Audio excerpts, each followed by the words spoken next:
And I realized I don't think I have it anymore because I got the ability to stay in shape, but I don't got the fighting guts, I don't think. Mike Tyson's legendary boxing career, marked by decades of dominance and wearing the crown like it was made for him, ended not in triumph, but in a stunning, humbling defeat. Jake Paul, Mike Tyson fight. Interesting. Script. How so? What do you mean by It's just script? weird. It's just Like scripted in what way? no, I don't know. I actually really like Jake Paul. It just seems so it's odd. Mike Tyson, once the baddest man on the planet, saw his legendary boxing career crumble, not from age, injuries, or lack of skill, but because of money. The end came in the form of a scripted fight against Jake Paul, a YouTuber half his age. Lured by the promise of a big payday, Tyson's career didn't simply end. It crashed spectacularly and was followed by a lawsuit, tarnishing his legacy further. Watching the iconic fighter, who once sent heavyweights flying with punches that could break walls, struggle against Jake Paul was heartbreaking. To see the once unstoppable Tyson reduced to this was more than a disappointment. It was a tragedy for millions of fans. This fall, he is back in the ring at age 58 to pummel a kid from YouTube. Watch Jake Paul versus Mike Tyson live November 15th on Netflix. The fight on November 15, 2024, wasn't just a loss, it was a spectacle that made even Mike Tyson's most loyal fans cringe. Tyson, once a walking knockout machine, a boxing god, landed a pitiful 18 punches across 8 rounds. In his prime, he'd throw 40 to 50 punches per round with ease.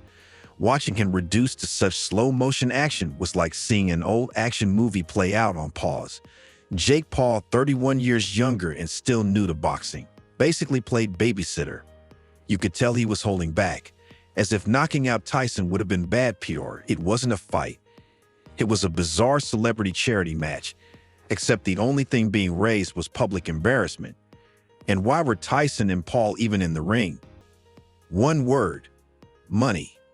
Tyson walked away with $20 million for this circus.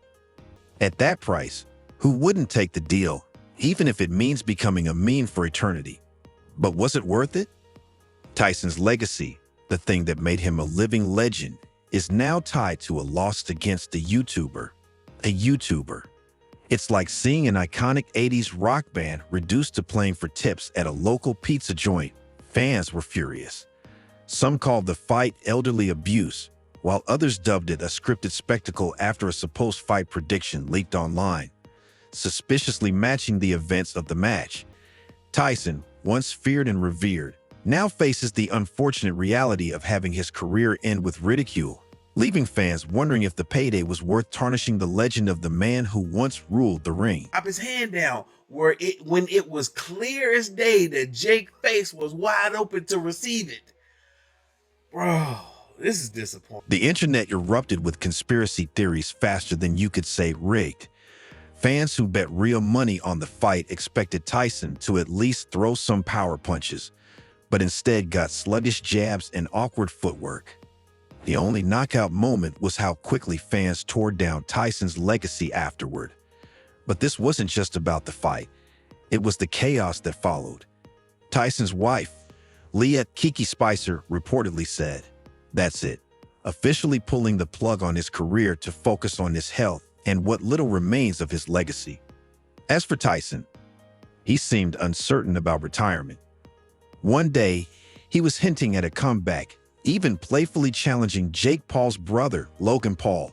The next day, he admitted, "I don't know if I'll fight again. It depends on the situation." What situation, Mike? It feels like his legendary career is now stuck in limbo. I'm just fighting to take care of my bills, basically.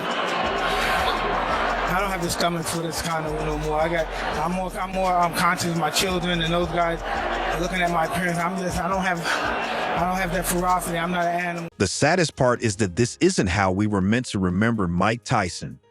He was supposed to be the unstoppable force that crushed legends, not a former champ chasing one last payday against internet stars. Tyson's final fight wasn't just a loss. It was a public humiliation dressed up in an official-looking scorecard.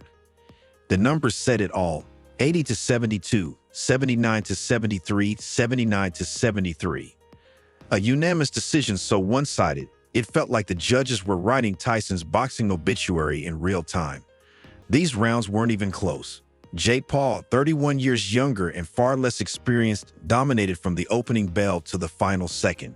Watching Tyson, the man who once sent opponents into another dimension within seconds, struggle and get thoroughly outclassed was nothing short of painful. It was a heartbreaking end to the career of a true boxing legend. I seen him a little bit tired. I didn't want to put too much hurt on him, but I wanted the fans to get a good experience. But there was a point where all of my aggression and like super violence and like I'm gonna knock this guy out and show him, it went away when I was. What made it worse was that Jake Paul didn't even go full throttle. It was obvious he was easing up, almost sparing Tyson from an even greater humiliation. This wasn't about respect. It was pure PR management. Knocking out a 58-year-old legend would have turned the internet against Paul instantly. Instead, dragging Tyson through 8 awkward rounds kept the show going without making things unbearable, though. Let's be honest, the entire fight was one long awkward moment. Fans weren't just disappointed, they were heartbroken. Watching Tyson struggle to land punches and take jabs from a YouTuber felt surreal, like seeing a childhood hero stumble on live TV. The once indestructible baddest man on the planet was reduced to moving slower than bad Wi-Fi. Adding to the chaos, Tyson's toughest battles came after the fight, in courtrooms. Weeks later, he was hit with a $1.6 million lawsuit from Cyprus-based Meteor over a breached promotional contract. Meanwhile, Netflix faced a $50 million class action lawsuit after over 990,000 viewers experienced severe streaming glitches during the fight, leaving fans feeling cheated. Reason and one reason only, and that is the money. He's getting paid so much money to do this, so that tells me he's getting bought. So again. And so Tyson's career didn't end with a knockout punch or a standing ovation.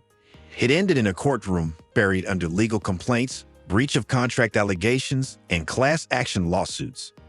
What should have been a celebrated legacy was instead mired in disputes over broken deals and furious fans demanding refunds. Tyson's final opponent wasn't Jake Paul. It was a brutal mix of bad decisions, lawsuits, and a tarnished reputation. This time, there was no bell to save him. After watching her husband struggle through 8 excruciating rounds against Paul, Leah "Kiki" Spicer reportedly drew the line, prioritizing Tyson's health and what remained of his legacy. I understand what a champ he was. Like he wasn't just the heavyweight champion of the world. He was an executioner. Like every fight was just a matter of how long was it going to last. Tyson's legacy now hangs by a thread thinner than Jake Paul's credibility as a real boxer. Boxing legends like Evander Holyfield and Buster Douglas didn't mince words, calling the Tyson-Paul fight a disgrace to the sport. These were men who faced Tyson in his prime, back when he was a human wrecking ball, and watching him reduced to a sluggish, stumbling version of himself hit harder than his iconic uppercut. Fans who grew up idolizing Tyson were left heartbroken and wondering, is this really how we're supposed to remember the most feared boxer of all time? Came out afterwards. He was the first one, obviously. And Mike came out afterwards, and I watched his face. I didn't watch Mike. You would normally watch Mike because he's so charismatic and he's coming. You want to see what he's going to do. And I watched the guy's face, and I watched that confidence bleed from his face instantaneously. Tyson's reign of terror in the 80s and 90s, when he knocked out opponents in seconds, now feels overshadowed by a misguided comeback that resembled a reality TV stunt more than a real fight. Critics went as far as labeling the event elderly abuse rather than a boxing match, a low blow even Tyson couldn't dodge. Let's not sugarcoat it. This fight wasn't about reclaiming glory, it was about cash. Everyone saw it, everyone knew it. The only thing more obvious than Tyson's exhaustion was the money being pocketed behind the scenes. Fans left feeling like they paid for a nostalgia trip, but ended up stuck on a broken-down roller coaster instead. Tweeted that he almost died over the summer. He said, he had a bunch of blood transfusions, just had to fight to get healthy, and then his performance yesterday against Jake Paul. Just your thoughts on what we saw.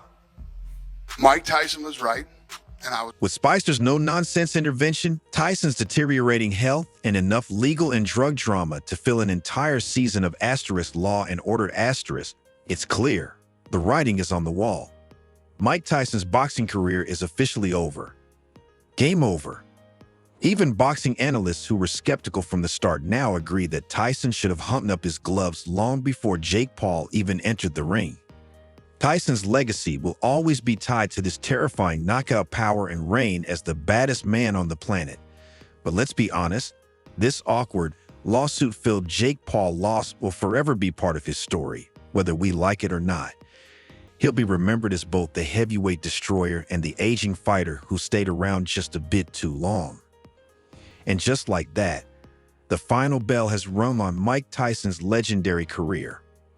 Not with a knockout, but with a bittersweet mix of love, lawsuits, and life catching up. In this reality check showdown, love him or hate him, Tyson's legacy will forever punch its way through boxing history, raw, messy, and absolutely iconic.